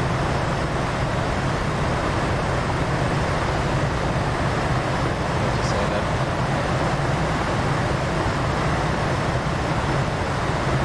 I mean, you can do like a second round where you fly as flights, but for the first one I prefer to have the single ships. So everybody needs to do the call and stuff like that.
Marshall 100. 100. Marshall 100. Have you copied with my message regarding the flights? Negative, I just came out to the freak. Yeah, copy. I was just saying it makes sense for training purposes to not come in as two ships. Just come in as singletons. Even though if you want to do it in the second round as a two ship, then it's fine. But for the first one, I'd prefer to have single ships. So everybody needs to do the comms and stuff. 100, copy all.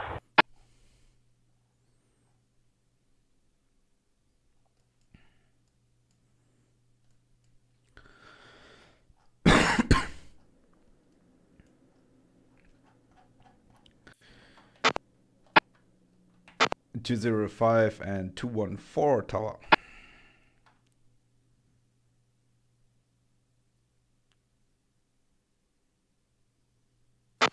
Sorry, say again for 214? Yeah, 214, 205. Just if you don't know if you've noticed or heard my message on Discord, but for the training purpose, at least for the first round, I would love to see you guys as single ships. So everybody needs to do the comms and stuff. Copy. We will rejoin the pattern and we'll join the stack on the same altitude and then at different positions. No, we don't do that in CQ.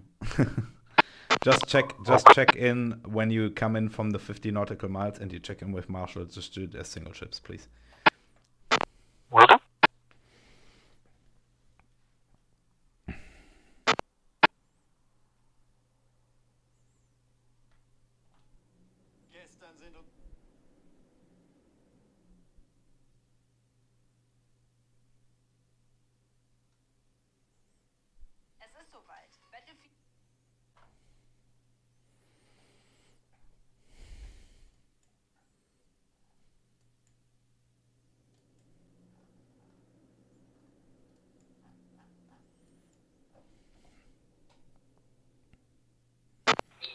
Marshall 107, marking Mams 223, correction, 230 for 50, Angels 14, state 5.4.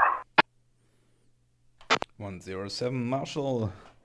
BRC is 229er, altimeter 29er.83. And Marshall and Angels 2. 107, altimeter 2983.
Marshall, good afternoon. 214 at 184 at 50 nautical miles. Angels 21 for recovery. 214 Marshall, radar contact. BRC is 229er, altimeter 2983. And Marshall Angel 3.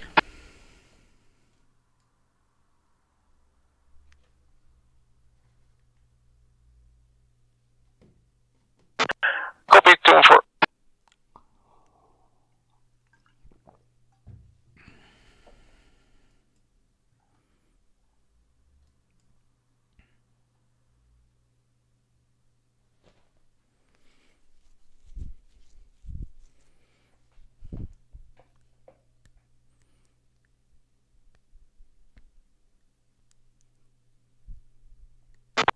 Marshall 100, marking moms 180 for 53, Angels 10, low state 8.0. 100 Marshall, copy. BRC is 229er, altimeter 2983, Marshall Angels 4. On report see me. 2983, Marshall Angels 4, 100.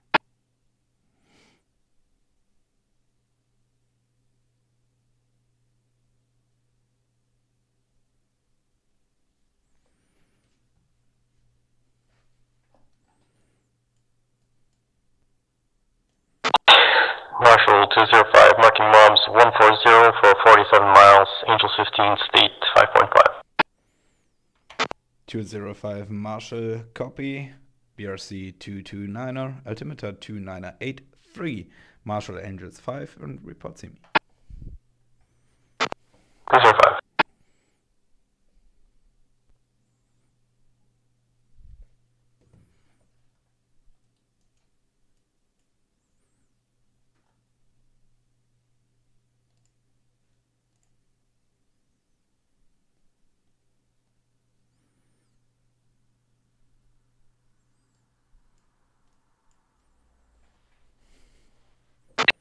Marshall 107, see you at 10.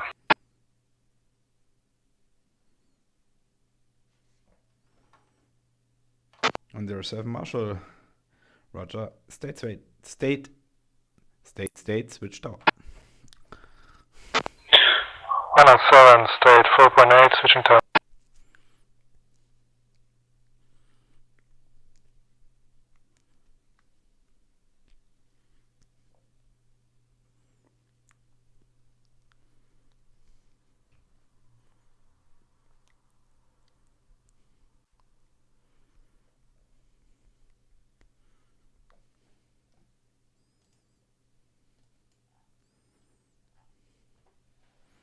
Update state. That's naja.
Tower 107 overhead, Angels 2, state 4.6.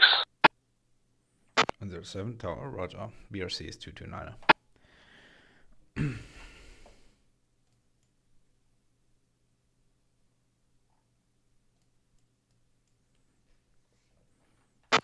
Just I'll leave you a bit in the stack there till the other guys are in the stack as well, so we can practice to collapsing a bit.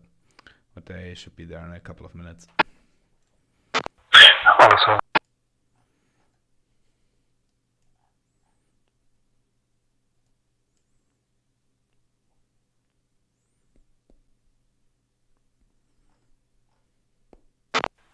So you stay overhead when you are in the Marshall pattern, right? Yeah, exactly. In the stack, I mean. Yeah, exactly. Doesn't have to do anything with being overhead the boat or something like that. It's just in the Marshall pattern. Is fine. Copy. Marshall 214, see you at that. 214 Marshall, Roger, update state, switch tower. State 4.9, switching tower, bye-bye.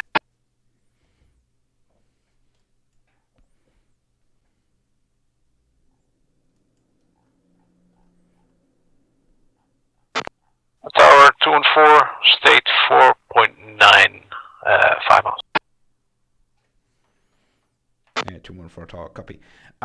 You do the state update once you're in the overhead pattern. Or the check-in, I mean, sorry, the check-in with tower. And then you just say 214 check-in. Okay, 214 check-in. Entering position 3.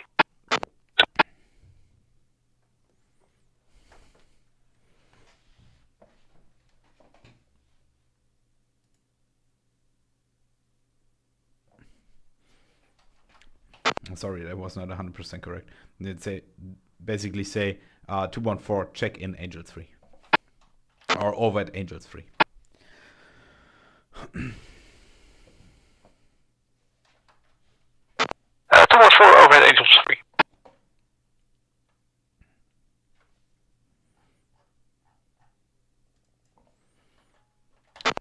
Roger. And now is a good good time for you two guys, so Tau and Panther. You both in the Marshall 100, see you at 10. 100 Marshall, Roger, update state, switch Tau. Yeah, Tony 100, state 7.2, pushing tower. Yeah, now is a good point for you to practice that flying, Panther, what I meant, to keep a visual of the aircraft below you all time, even though you don't need it in CQ, but you can just practice it because it's already, yeah, right below you.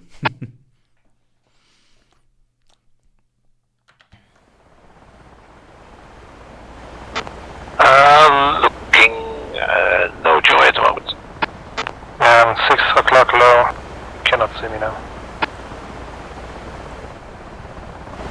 Right in your blind spot.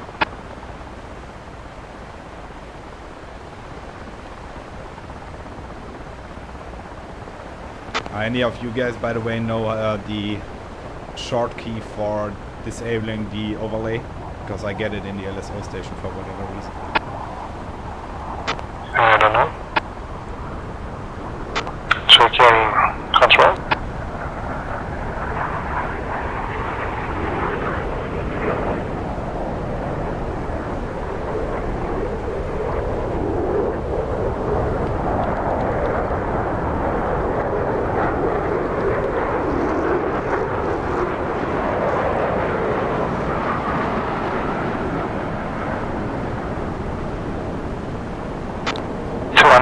So do you see me now? 9 o'clock. Marshall 205, see you at 10. Hey, visually. 205 Marshall, Roger, update state, switch tower. 205 state 4.8, switch tower. Tower 100 overhead, Angels 4, state 7.0. 100 tower, Roger, expected BRC 229. 100.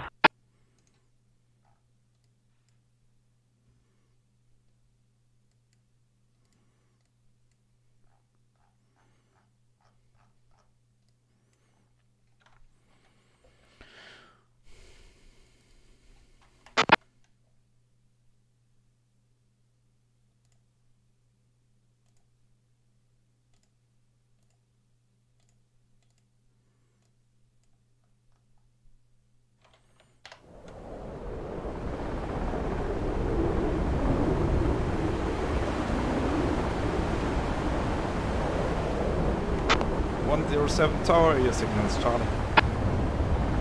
107.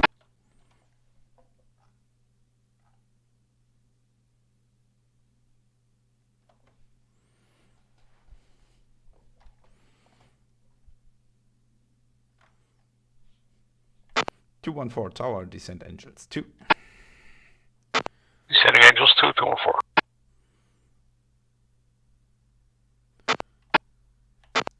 205 descent Angels 3. 205. Sorry, scratch that. Copy. You are already at Angels 5, aren't you? Yeah, I was about to check in when you called me. Okay.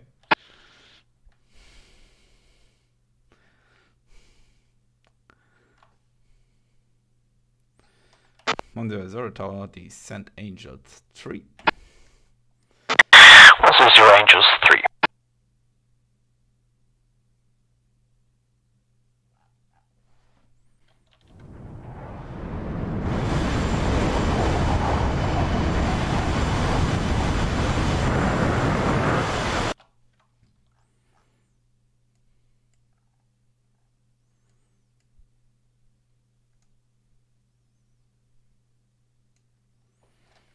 .205 tower, I see you outside 5 nautical miles. Are you coming in for the BRC, right? Aren't you? Okay, sorry. You haven't even checked in. Well, will you let me? Yeah, sorry. Okay, 205 checking in, 5 nautical miles, state 4.6. I mean Angels 5. 205 tower, copy. Update state. State 4.6.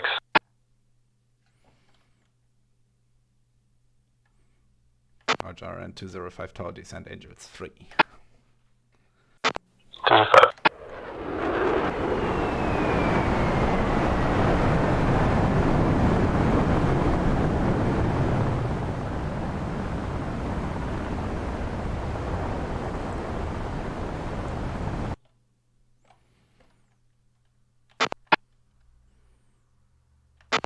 .214 tower, your signal is Charlie.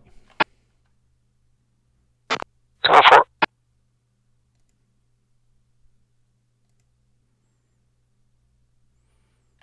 .100 tower, descend Angels 2. Angels 210.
Call the ball.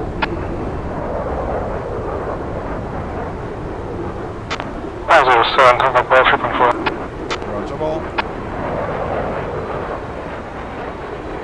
Left for lineup.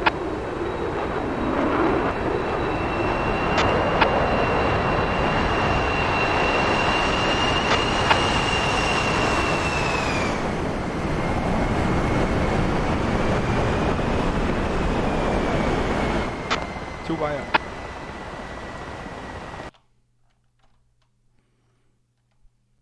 Was 2 wire? Looked for me like No, that was 3 wire. That Okay. was probably. Yeah, then there is sometimes it looks weird for the Tomcat.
100 tower, your signal's Charlie. 100.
.205 tower, descent engines 2. 205.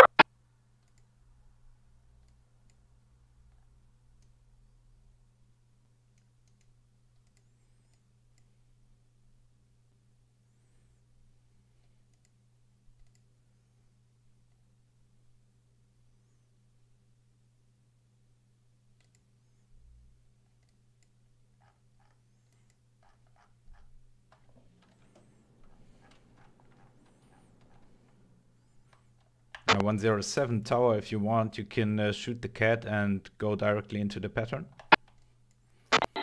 Same copy, you're shooting.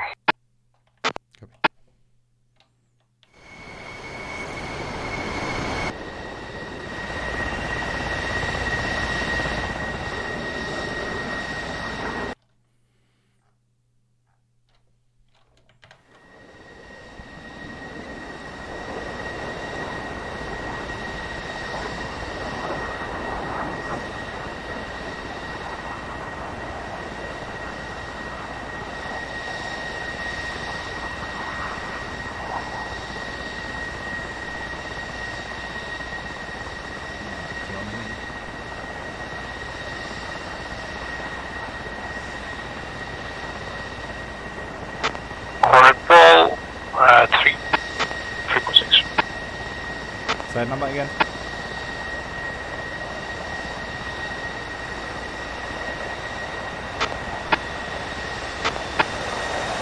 Power.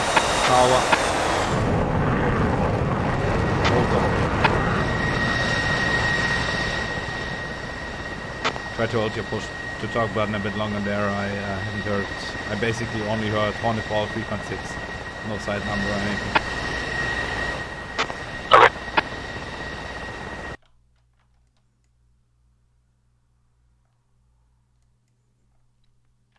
.205 tower, your signal is Charlie. 205, roger. So I'm taxing to cut 1. 107 tower, copy, wait for my signal to launch. I'll give you a clear window. Understood.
So now we to launch, Cat 1. Copy, step by. 214, Hornet Ball, state 3.3. Roger, ball, you're high.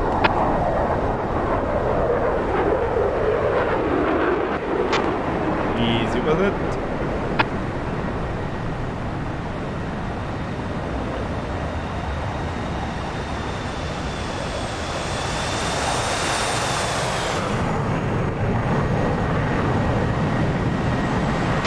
Rewire. A bit of settling in the end and a bit right on lineup.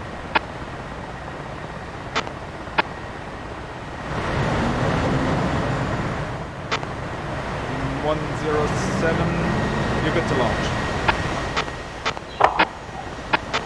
So launch, Cat 1. Advise traffic on 09.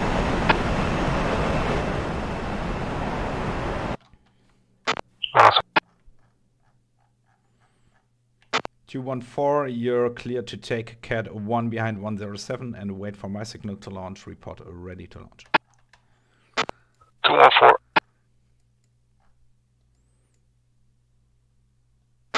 107 entering the pattern. You're clear to enter the pattern, yeah.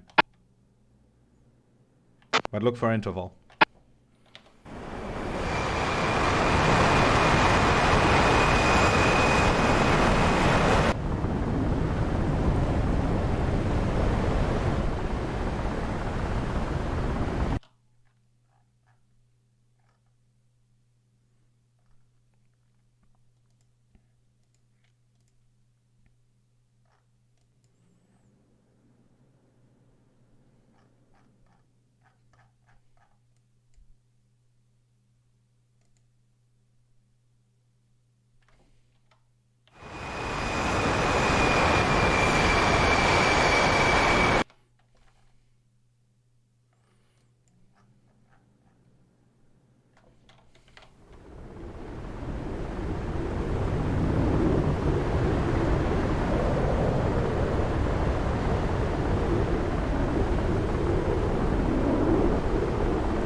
Tomcat Ball, 5.5. Roger, ball.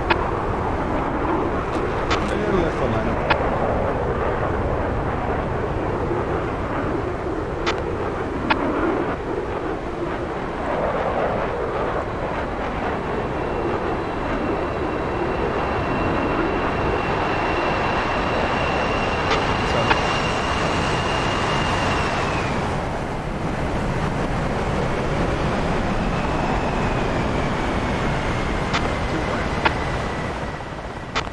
Copy.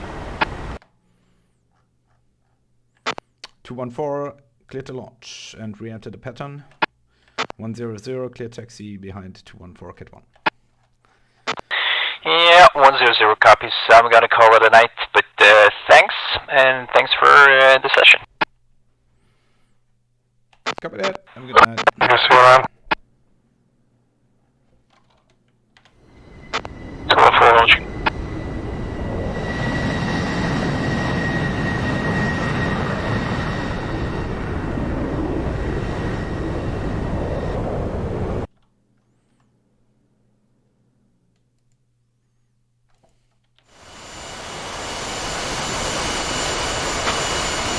Or you can directly stay in the pattern 214, you don't have to raise the gear.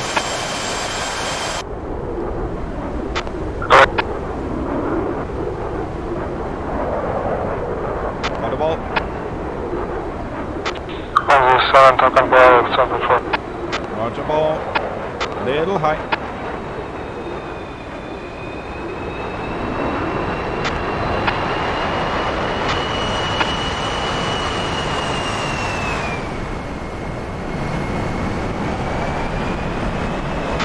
Free wire, but that looked quite like some nose pulling there.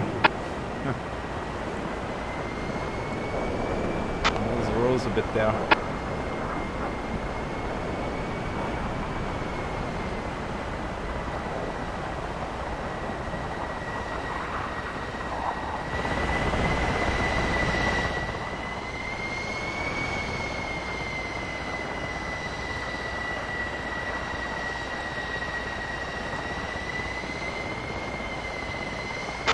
605, horn up ball, 3.3. Roger, ball. Little high.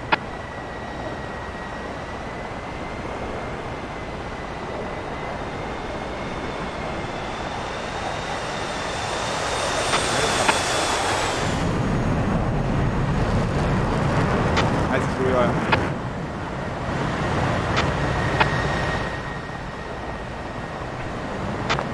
Minus 1, taxing to Cat 1.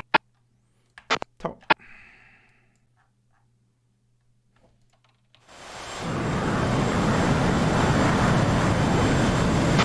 Just an FYI, on my iflows I was a half a ball high. Yeah, the pad cam is still a bit off, I think. Copy that. Just making sure you have a good reference for next CQ, I guess. I mean, you're not supposed to say half a ball high, right? Correct. 214 horn ball, state 3.9. Roger, ball. A left for line up and a little high.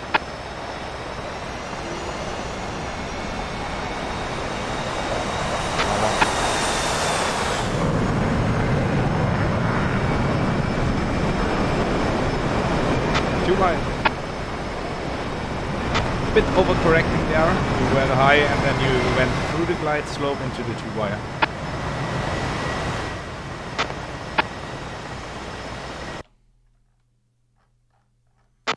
I'm sorry, ready to launch Cat